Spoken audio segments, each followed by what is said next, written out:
എല്ലാ കൂട്ടുകാർക്കും നല്ലൊരു രാത്രി ആശംസിച്ചുകൊണ്ട് നമുക്ക് നേരെ ആദർശിന്റെ നയനയുടെ നാളത്തെ നല്ലൊരു പ്രൊമോ വിശേഷം കേട്ടാലോ.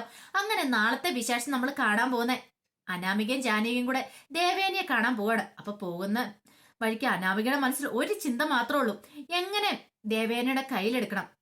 ദേവേനയുടെ മനസ്സൊന്ന് ഇളക്കി വരണം, എങ്കിൽ മാത്രമേ താൻ ഉദ്ദേശിച്ച പോലെ കാര്യങ്ങളൊക്കെ നടക്കുള്ളൂ. സ്വർണം നായനയ്ക്ക് കൊണ്ട് മുത്തശ്ശൻ കൊടുത്തെന്നും പറഞ്ഞുകൊണ്ട് ഒന്ന് ആ മനസ്സൊന്ന് ഇളക്കി വിടുവാണെങ്കിൽ മിക്കവാറും വീട്ടിലൊരു അലമ്പുണ്ടാകാൻ വഴിയുണ്ട്. വല്യമ്മ തിരിച്ചു വന്നു കഴിയുമ്പോൾ അത് മാത്രമല്ല, തനിക്ക് മിക്കവാറും സ്വർണം കിട്ടാനും വഴിയുണ്ട്. അങ്ങനെയുള്ള ചില ചിന്തകളൊക്കെ മനസ്സിലേക്ക് ഇട്ടിട്ടാണ് നേരെ ദേവേനെ കാണാൻ പോകുന്നത്. പക്ഷെ ജാനകിയുടെ മനസ്സിൽ ആ ചിന്തകളൊന്നും ഇല്ലായിരുന്നു. പക്ഷെ ഇവിടെ നടക്കുന്ന കാര്യങ്ങളൊന്നൊക്കെ എന്ന് പറയണം, ഏട്ടത്തിയുടെ മനസ്സൊന്ന് ഇളക്കണം. ആ നയനയെ ഒരിക്കലും ഇനി വീട്ടിലേക്ക് വിടും തിരികെ കയറ്റില്ല. അങ്ങനെയാണ് മനസ്സോട് വിട്ടാണ് ജാനകിയും പോകുന്നത്. അങ്ങനെ അവർ ചെന്ന് ദേവേനെ കാണുവാണ്. അനാമയുടെ മുഖം കണ്ടപ്പോ ദേവേനെ ചോദിച്ചു, എന്താ മോളെ നിന്റെ മുഖം എന്താ വല്ലാതിരിക്കണെന്നൊക്കെ ചോദിക്കുന്നുണ്ട്. ഇത് കേൾക്കാണ്ട് താമസം, അല്ലെങ്കിൽ തന്നെ അനാമികയാണെങ്കിൽ എങ്ങനെയാലും ഒന്ന് പറയണം. അത് എങ്ങനെ ഒരു തുടക്കം ഇടുമെന്ന് ഓർത്തിരുന്ന് കഴിഞ്ഞപ്പോഴാണ് ഇങ്ങോട്ടുള്ള ചോദ്യം. പെട്ടെന്ന് അനാമിക പറഞ്ഞു, എന്ത് ചെയ്യാനാ വല്യമ്മേ, നമുക്ക് അവിടെ ഒരു വിലയില്ലല്ലോ എന്ന് പറയാണ്. അത് നമ്മൾ അങ്ങനെ പറഞ്ഞേ, ഞാന് അതെ എല്ലാവരുടെ ആശീർവാദത്തോടു കൂടി കടന്നു വന്ന പെൺകുട്ടി അങ്ങോട്ട് കൂടി ആലോചിച്ചെല്ലാം നടത്തിയ വിവാഹമല്ലേ എന്റെ അനിയുടെ. പക്ഷേങ്കിൽ എനിക്ക് അവിടെ ഒരു വിലയില്ലെന്ന് പറയാം. ഇതെന്താ ജാനകി മോൾ ഇങ്ങനെയൊക്കെ പറയണേ? അതൊന്നും പറയണ്ട എന്റെ ഏട്ടത്തി. അച്ഛനും അമ്മയും കൂടെ അമ്മയുടെ കുറെ സ്വർണ്ണങ്ങളെല്ലാം കൊണ്ടേ കൊടുത്ത് ലക്ഷങ്ങൾ വില വരുന്ന സ്വർണ്ണ ആർക്കാ കൊണ്ടേ കൊടുത്താന്നറിയോ? നയനക്ക് കൊണ്ടേ കൊടുത്തേക്കെന്ന് പറയാം. നീ എന്തൊക്കെയാ ജാനകി പറയണെന്ന് വെക്കും. എന്താ സംഭവം ഒന്നും അറിയത്തില്ല ഏട്ടത്തി. പക്ഷെ ഒരു കാര്യമുണ്ട്, അവൾക്ക് വേണ്ടിയിട്ട് കുറെ സ്വർണ്ണമായിട്ട് രാവിലെ പോയെന്ന് പറയാം. അല്ല ഇതെന്ത് പറ്റി അച്ഛനും അമ്മയ്ക്കും? എനിക്ക് തോന്നുന്ന എന്തോ തലയണ മന്ത്രം നടത്തിയിട്ടുണ്ട്, അതാന്ന് പറയാ. അനാമിക പറഞ്ഞു, സ്വർണം കൊണ്ടേ കൊടുക്കുന്നതിനൊന്നും കുഴപ്പമില്ല. പക്ഷെ അവിടെ ഞാന് മരുമോളല്ലേ, മുത്തശ്ശൻ എന്നെ പോലും മൈൻഡ് ചെയ്തില്ല. മുത്തശ്ശനാണെങ്കിലും അതെ മുത്തശ്ശിയാണെങ്കിലും ശരി, അതിനകത്തൊരു മാല വേണമെന്നോ വള വേണമെന്നോ ഒന്നും ചോദിച്ചില്ല. എല്ലാം കൊണ്ടേ നയനക്ക് കൊടുക്കുകയോ ചെയ്തെന്ന് പറയാ. അല്ല ഇതൊക്കെ ആരാ പറഞ്ഞേ?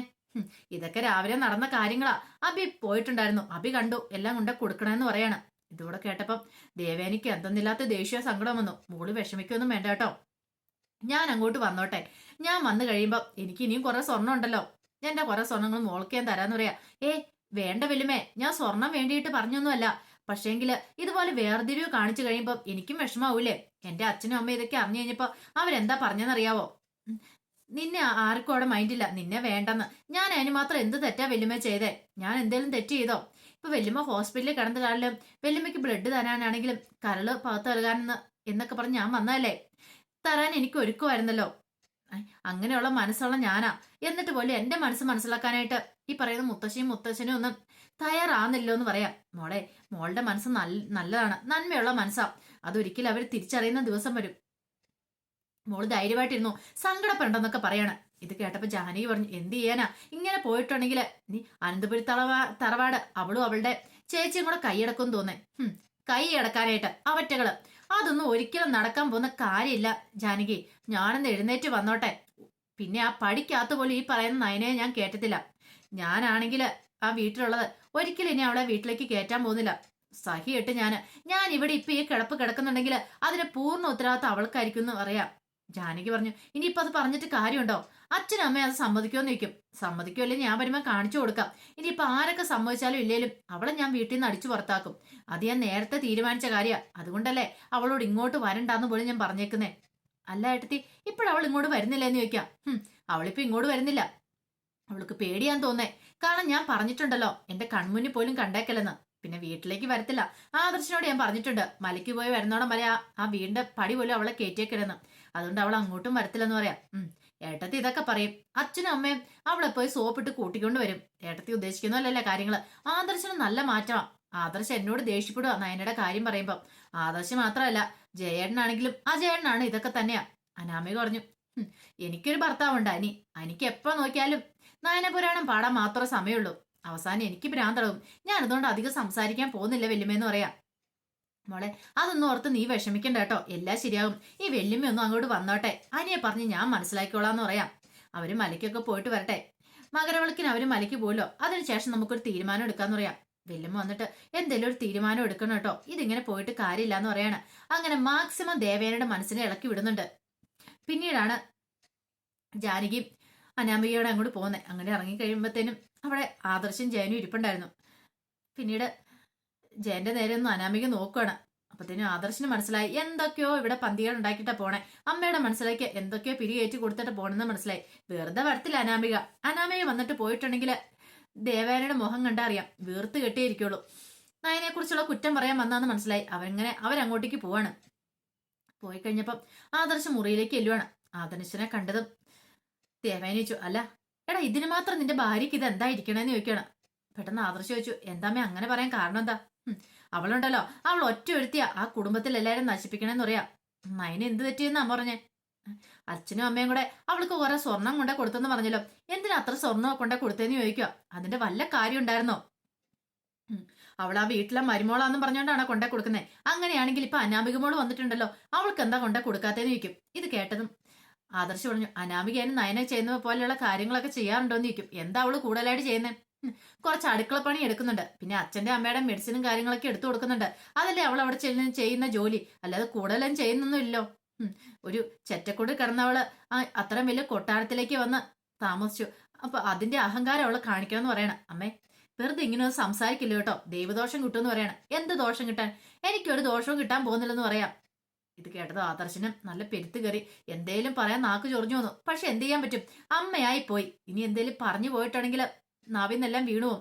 അവളാണ് കരള് കൊടുത്തെന്നുള്ള കാര്യം നയന ഇപ്പൊ പറയാൻ പാടില്ലല്ലോ. നയന പ്രത്യേകം പറഞ്ഞിട്ടുണ്ട് ഒരു കാരണവശാലും അമ്മ അറിയില്ലെന്ന്.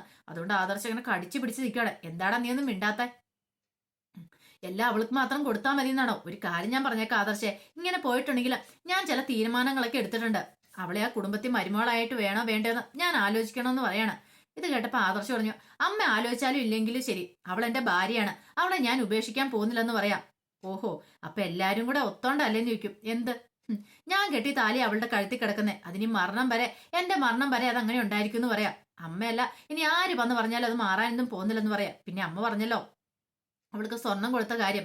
അവൾക്ക് അവളുടെ വീട്ടുകാർക്കും എന്തൊക്കെ കൊടുത്താലും മതിയാകത്തില്ല. അവര് ചെയ്ത കടപ്പാടുകൾ അത്ര മാത്രമുണ്ട്. അമ്മയ്ക്ക് ഇന്നല്ലെങ്കിൽ നാളെ അത് മനസ്സിലാവും. ഞാൻ കൂടുതലൊന്നും പറയുന്നില്ലെന്ന് പറഞ്ഞ് ആദർശ് ദേഷ്യപ്പെട്ട് അങ്ങോട്ട് ഇറങ്ങി പോവാം. അത്രയെങ്കിലും പറഞ്ഞില്ലായിരുന്നെങ്കിൽ ആദർശിന്റെ മനസ്സിലൊരു സമാധാനം കിട്ടത്തുണ്ടായിരുന്നില്ല. ഈ സമയം അഭി നേരെ നവ്യയുടെ അടുത്തേക്ക് ചെല്ലുകയാണ്. മുറിയിലേക്ക് എന്നപ്പോഴത്തേനും നവ്യ കണ്ണാടി നോക്കി മുടിയൊക്കെ ചെയ്യിക്കൊണ്ടിരിക്കുക. നീ ഇവിടെ ചെയ്യും എനിക്ക് ഇരുന്നോ? നിന്നെ കൊണ്ട് വല്ല പ്രയോജനം ഉണ്ടോന്ന് ചോദിക്കാം. എന്താ അഭി നിനക്ക് എന്നെ ഭ്രാന്തായെന്ന് ചോദിക്കും. ഭ്രാന്ത് എനിക്കല്ല, ഞാൻ പറയണില്ല ആർക്കാന്ന്.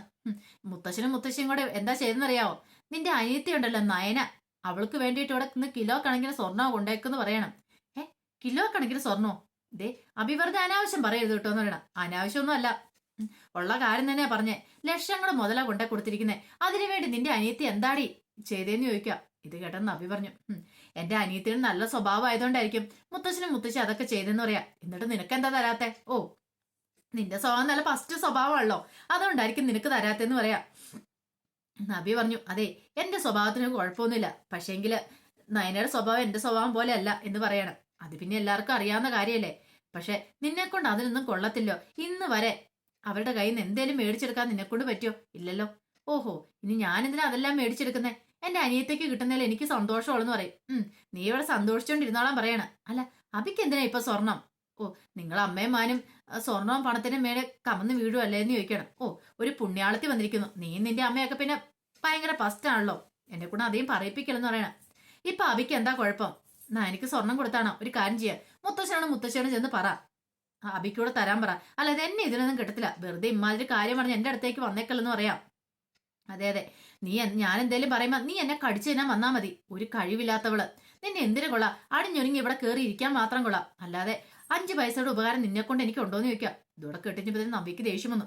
നബി പറഞ്ഞു, ദേ അബി, ഒരക്ഷരം പോലും നീ മിണ്ടിയേക്കല്ല. മിണ്ടിട്ടുണ്ട് ഞാൻ എന്താ പറയാൻ പോകുന്നത് എനിക്ക് പോലും അറിയത്തില്ല കേട്ടോ. ഒന്നാമത്തെ കാര്യം ഞാൻ ഗർഭിണിയാ. ആ ഒരു ചിന്ത നിനക്ക് ഉണ്ടോടാ? നീ ഒരു ഭർത്താവാണോ? നിനക്ക് ഈ സ്വത്തിനെ മണത്തിനെ കണക്ക് മാത്രമല്ലേ ഉള്ളൂ. ഒരു ഭാര്യയ്ക്ക് വേണ്ട എന്താണ്? അവള് ഗർഭിണിയായി കഴിയുമ്പോൾ ഒരു ഭർത്താവിന് സംരക്ഷണം കാര്യങ്ങളാ, അത് നീ നോക്കാറുണ്ടോ? ഞാൻ എന്നൊരു വ്യക്തി ഇവിടെ ജീവിച്ചിരിപ്പോഴും ചിന്തിക്കാറുണ്ടോ? എന്നിട്ട് അവൻ ഓരോന്ന് പറഞ്ഞുകൊണ്ട് വന്നിരിക്കുന്നു, നാണമില്ലാത്തവന്.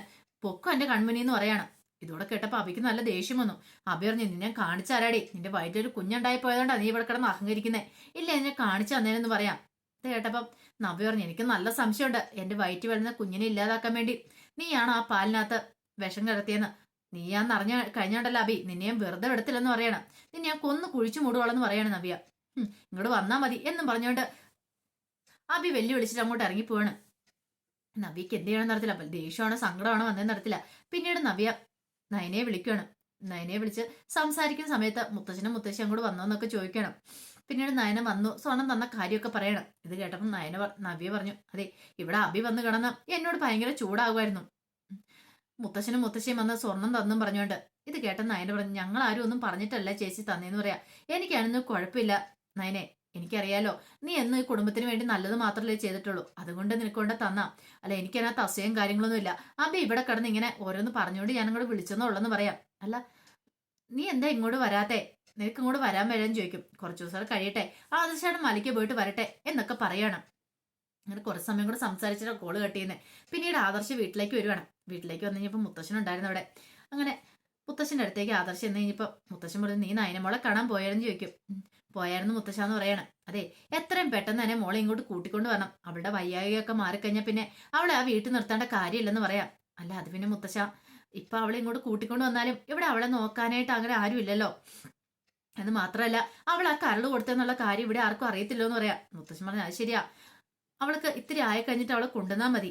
പക്ഷെ ഇനി വന്നു കഴിഞ്ഞിട്ടുണ്ടെങ്കിൽ അവൾ ഈ അടുക്കള കിടന്ന് വേലക്കാരിയെ പോലെ പണി കഴിക്കാനൊന്നും നീ സമ്മതിക്കില്ല. അറിയാലോ, മേജർ സർജറി കഴിഞ്ഞിരിക്കുന്ന അവൾക്ക് അധികം കട്ടിപ്പണിയും കാര്യങ്ങളും ചെയ്യാനും പറ്റില്ല. നീ വേണം ഇനി കാര്യങ്ങളൊക്കെ നോക്കിക്കണ്ട് ചെയ്യാനായിട്ട്. അവൾക്ക് ഒന്നിനും ഒരു കുറവ് വരാൻ പാടില്ല ഈ കുടുംബത്തില്.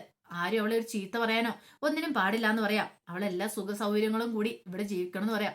ഇത് കേട്ടപ്പോൾ ആദർശ് പറഞ്ഞു, അത് പിന്നെ മുത്തശ്ശൻ പ്രത്യേകിച്ച് പറയേണ്ട കാര്യമില്ല. എനിക്കറിയാം മുത്തശ്ശ, അവൾ ഇങ്ങോട്ട് വന്നിട്ടുണ്ടെങ്കിൽ അവൾക്കൊന്നിനും ഒരു കുറവ് ഉണ്ടാകത്തില്ല.